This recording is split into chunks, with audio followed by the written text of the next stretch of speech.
St. Benedict Psychiatric Hospital was known for its dark past. Founded in the late 19th century, it had housed patients who were, at the time, considered incurable. Within its damp hallways and padded cells, stories of disappearances and inexplicable events echoed like whispers among the staff. Dr. Alan Graves, a renowned psychiatrist, had always been skeptical of these legends. But upon discovering a folder marked Patient 103, something inside him stirred. The file had been hidden at the back of a steel cabinet, sealed for decades. The yellowed pages detailed a case that seemed impossible. Patient with unconfirmed identity, found in a state of shock near the hospital in 1958. Does not respond to external stimuli. Exhibits unusual behavior at night. Alan felt a chill run down his spine. Who was this man? And why did no one talk about him? That night, driven by an uncontrollable restlessness, Alan decided to access the internal records. He found a recording on an old reel of tape labeled Night Log, 3:23 a.m., 1961. The audio began with low static noises, followed by a trembling voice. Patient 103 doesn't sleep. He just watches. His eyes. God, his eyes. He sees me even in the dark. Alan paused the recording. His fingers were cold. Something about the account made him feel watched. Digging deeper into his research, Alan found a set of old film reels locked in a vault. With effort, he managed to restore one of them and play it on a projector. The footage showed a dark cell. The camera shook as if the operator was nervous. In the corner of the room, Patient 103 stood completely still. He wore a straitjacket, but his posture was unsettling. Back straight, head slightly tilted, eyes wide and bloodshot. For a moment, Alan thought the film had frozen. But then, without warning, the patient slowly turned his head to stare directly into the camera. The screen went black.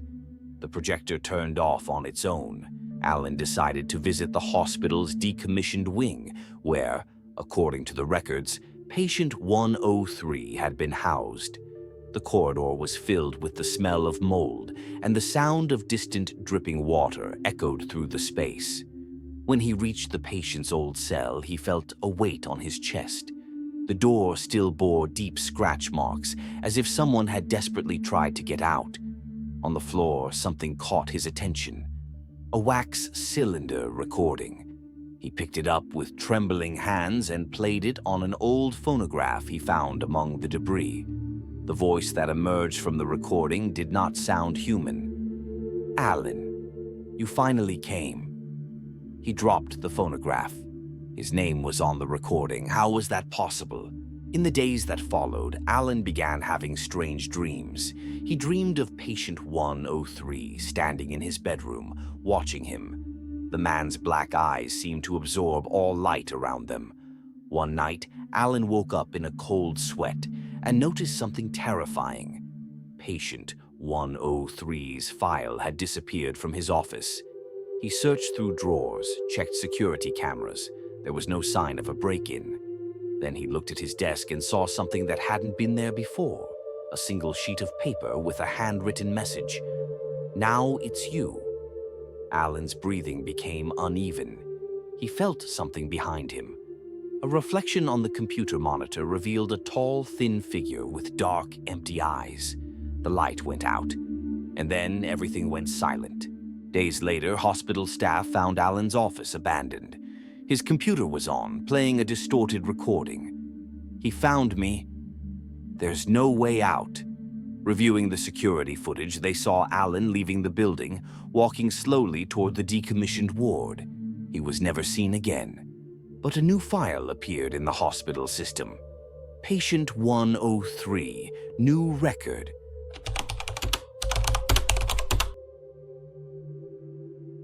Lucas was addicted to obscure games. Since childhood, he had a morbid fascination with mysteries and the unknown. As he grew up, this interest turned into an obsession with forgotten games, lost files on the deep web, and experimental programs of dubious origin. He didn't care about realistic graphics or well-written stories. What he wanted were unique experiences, ones that left a permanent mark on the mind. That's how, on a cold and silent night, he found something special. A post on a dark forum caught his attention. "Do you dare to play the maze?"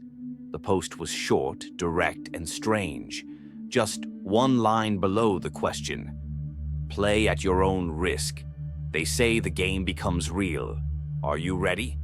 No images, no trailer, no explanations, just a single lonely link at the bottom of the page. Lucas hesitated. What could happen? A jump scare? A virus? Or was it just a well-made ARG? He clicked. And then it all began. The website that opened was minimalist. Black background, white letters, and a red button pulsating softly, like a beating heart. "Enter the maze." Lucas smiled. This looked promising. He clicked. The game loaded with no introduction, no menu, no settings. Just a dark, pixelated maze with damp, cracked concrete walls. The only illumination came from weak, flickering bulbs hanging from the ceiling. The environment felt alive, suffocating, as if he were truly there. At the top of the screen, a single instruction flashed in red letters. "Do not look back." Lucas frowned. Something about that maze felt familiar. The narrow corridors, the smell of dampness, the worn-down walls. It was his grandmother's basement. But how did the game know that? A sense of unease grew in his chest, but he pressed on. His character walked with slow, heavy steps, the sound echoing through the empty corridors. Every turn looked the same as the last. But then he heard it. Footsteps. Lucas stopped. The sound stopped too. He moved forward. The sound returned. He took a deep breath. It was just a sound effect, right? A simple trick to create tension. But then the screen flickered, and something new appeared. Words scratched onto the wall. "He is behind you." Lucas felt a chill crawl up his spine. His own breathing sounded too loud. His monitor flickered for a second, and for the briefest moment, he thought he saw a silhouette at the end of the corridor.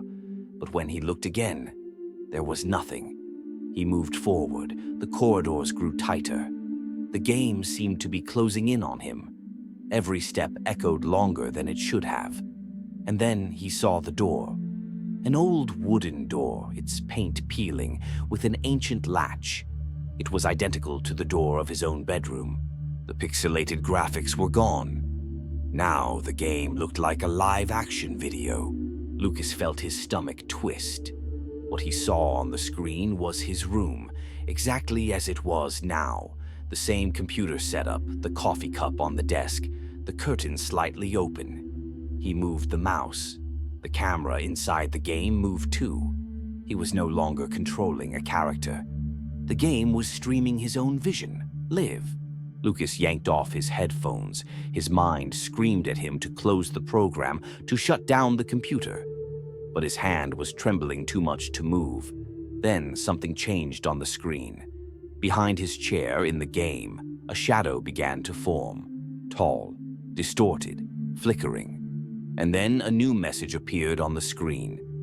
"You looked back." Lucas felt his throat go dry. He hadn't looked back. Or had he? Lucas. He heard a sound in his room, breathing. His stomach churned. He didn't want to turn around. He couldn't. But then the light in his room flickered. For a split second, he saw the reflection in the monitor, a pale, eyeless face standing behind him. Lucas screamed and spun in his chair. Nothing. But when he looked back at the screen, the monitor was off. Then his phone vibrated. A message with no sender. "The game isn't over yet." And an attached photo. Then the light went out, and he felt an icy touch on his shoulder.